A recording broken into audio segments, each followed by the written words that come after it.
এই ভিডিওতে ম থেকে চন্দ্রবিন্দু চাঁদ অবধি ব্যঞ্জন বর্ণগুলো দেখব। ময়ি ময়ূরঃ অর্থাৎ ময়ূর।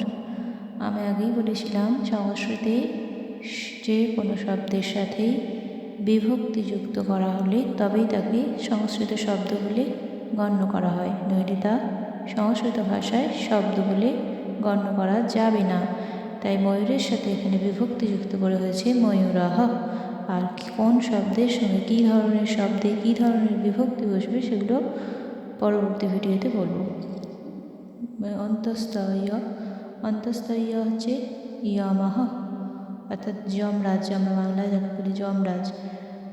রয়ে রোবেহি অর্থাৎ সূর্য। লতাহ লতা গাছ। বয়ে বানরঃ বানর। তালবস্য শিশুঃ মধ্যাহ্নস্বয়ে ষণ্ডঃ মধ্যাহ্নস্ব মূর্ধন্যয়ে ডয়ে বিসর্গ, ষণ্ডঃ মানে ষাঁড়। দন্তেস্ব সিংহঃ অর্থাৎ সিংহ। হংসঃ অর্থাৎ হাঁস। অনুস্বার দিয়ে কোনো শব্দ শুরু হয় না, তাই লেখা নেই। বিসর্গ দিয়েও কোনো শব্দ হয় না, চন্দ্রবিন্দু দিয়েও হয় না।